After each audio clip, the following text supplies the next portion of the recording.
Bom dia, galera. Fala, pessoal, tudo bom? Então, gente, vamos hoje continuar agora, né, nossa aula de História da Arte. A gente trabalhou algumas outras aulas com a geometria descritiva, né? E vamos agora, então, com História da Arte, né? Espero que vocês tenham aí feito uma boa prova, tá?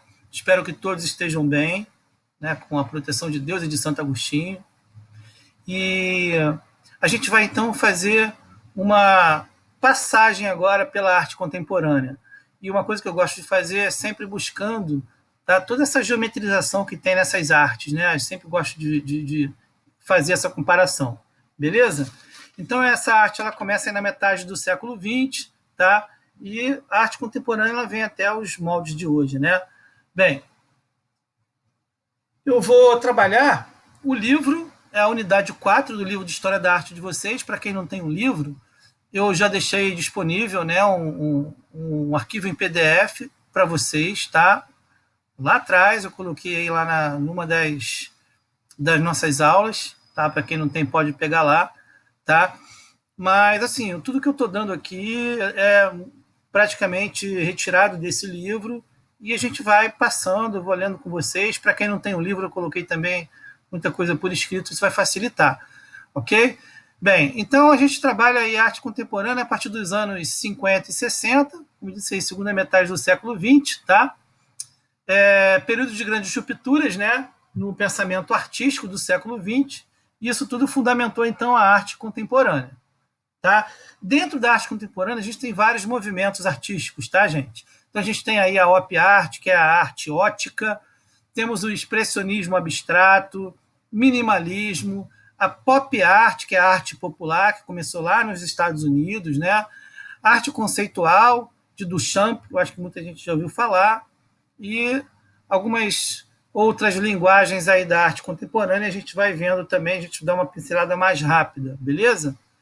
Bem, então eu queria começar, né, falando um pouquinho, né, do esgotamento da arte moderna, que na verdade a arte contemporânea ela surgiu com esse esgotamento, com o final do que se chamava de arte moderna. Tá? Então, aí, durante os anos 60 e 70, o termo pós-moderno, né, que na verdade antes de começar a arte contemporânea se chamava de pós-moderno, passou a ser usado para designar a arte que manifestava um esvaziamento dos parâmetros modernos, transitando para outras tendências. A gente já falou sobre vanguarda artística, né? O que é vanguarda? Quando os artistas saíam daquilo que era muito normal e sempre buscava algo novo, ok? Então, quem considere esse termo apenas uma expressão desgastada para definir a arte contemporânea.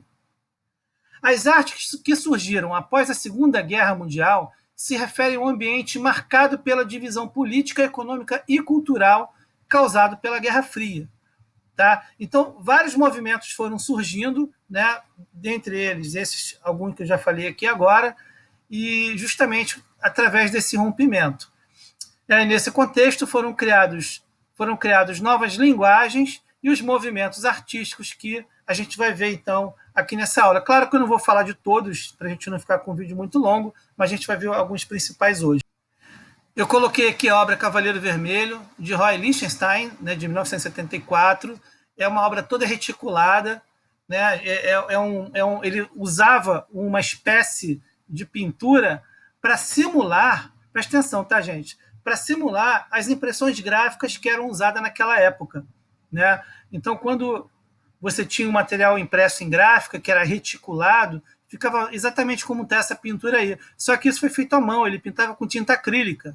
Tá? Então, era uma técnica usada por Lichtenstein justamente para ficar parecido com as impressões gráficas, ok? Retículas e com uso de cores. Repare que essas cores são as cores gráficas: amarelo, azul, vermelho e o preto, né? Que são cian, magenta, amarelo e preto. Tá? Então, ele usou inclusive as cores gráficas para poder ficar bem claro que isso aí é como se fosse uma representação gráfica. Beleza? Bem, vamos falar um pouquinho aqui da op art, né? Que a gente sempre ouve falar.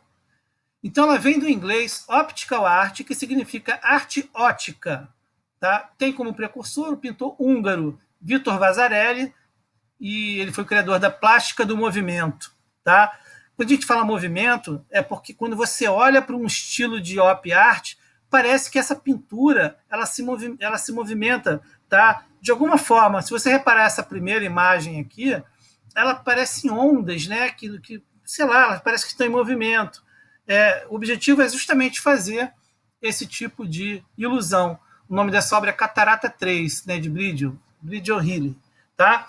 Bem, a op art foi um movimento artístico que atingiu seu auge na década de 60 nos Estados Unidos, lá em Nova York, onde ocorreu a primeira exposição no Museu de Arte Moderna de Nova York, o MoMA, intitulada The Responsive Eye, que é o olho que responde.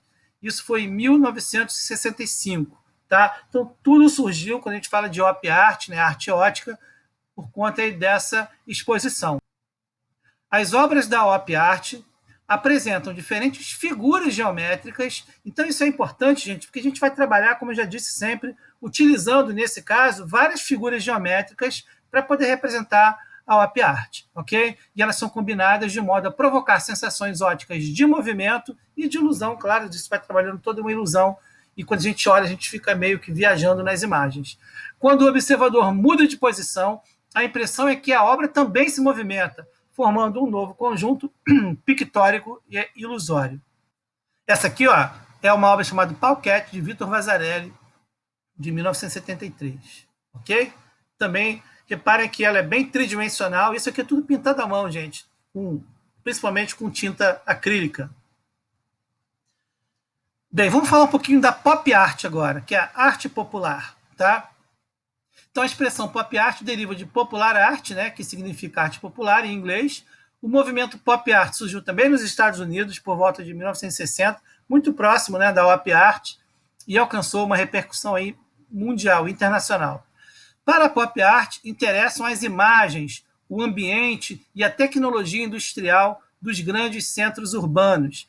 A gente vai reparar aí alguns elementos que são fundamentais para que vocês possam visualizar e entender melhor como é que isso será trabalhado. Tá? Os recursos são semelhantes aos do meio de comunicação de massa, como cinema, publicidade, televisão, né? A comunicação em geral. E os temas são os símbolos e os produtos industrializados que eram dirigidos à população, né? A grande massa urbana. Então, ó, botei alguns principais elementos aqui. As lâmpadas elétricas, tá? Eles usavam também muitos recursos, saía numa... O que eles faziam? Eles pegavam uma publicidade que tinham saído num jornal, numa revista, e algum elemento daquela publicidade transformava no estilo pop art. Repare que é um estilo também sempre explosivo, tá? Com esses splashes, muita retícula, tá? Muitas cores fortes, né? Amarelo, vermelho, azul. Os automóveis também são elementos fundamentais, tá? Que também se trabalhava muito na pop art. E as onomatopeias, né? No caso, o barulho que o carro está fazendo, aquele vrum, isso era muito, muito utilizado. Reparem aqui nos eletrodomésticos, nesse liquidificador, também, ó, com o splash, né?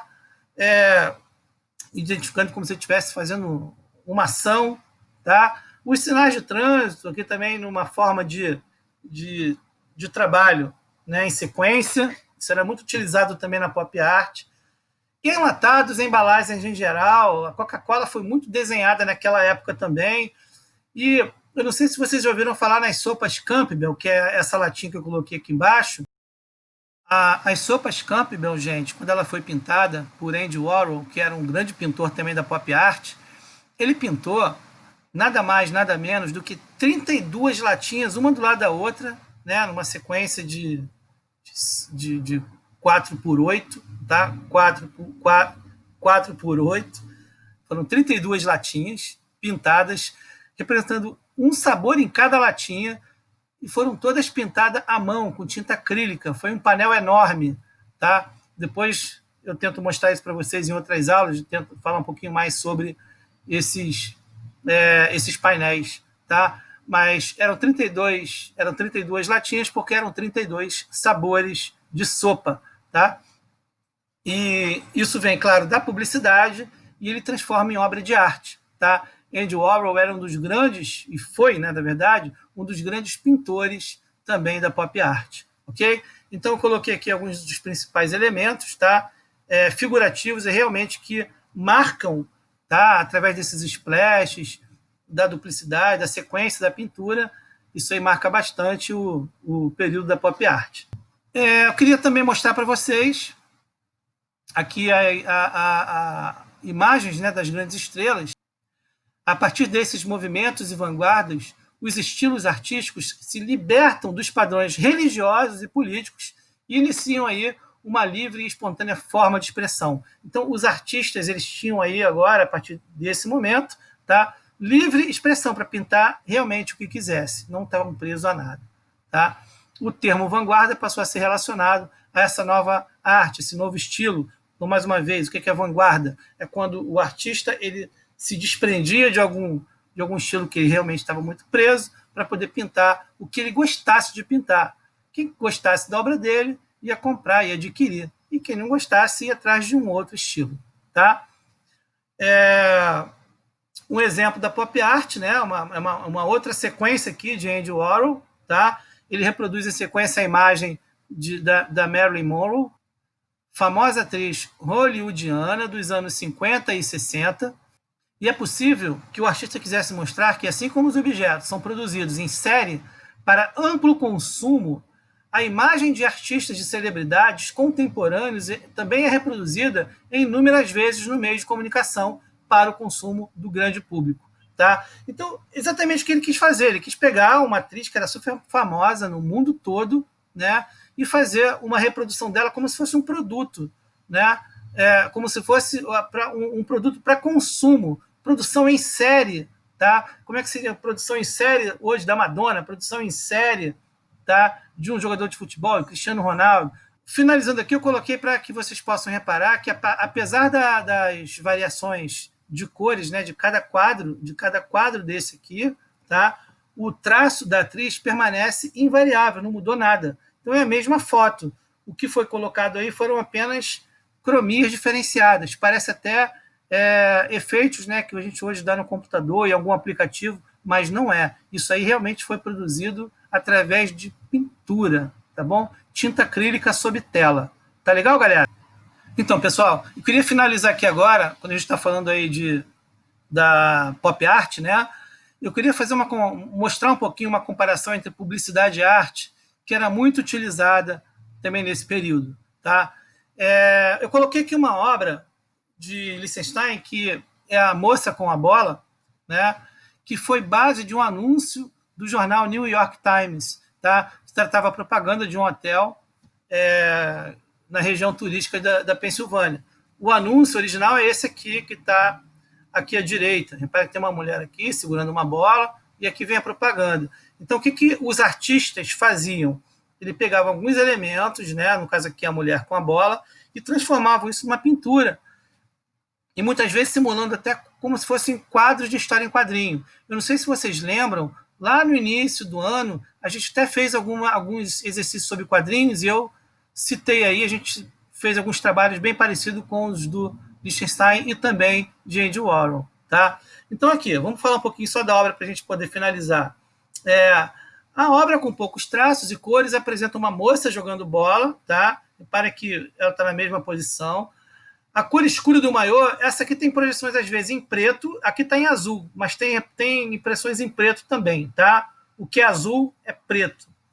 Então a cor escura do maiô é a mesma dos cabelos, o vermelho que tem na bola aparece nos lábios, né, da mulher, tá? O branco da bola, ele foi empregado nos dentes e nos reflexos do cabelo e também nos detalhes do maiô. E esse fundo amarelo, ele vem para dar um certo contraste com a figura, ok, da mulher, tá? Repare que ela também parece que está em movimento, né? Como foi colocado aí no texto. Tá?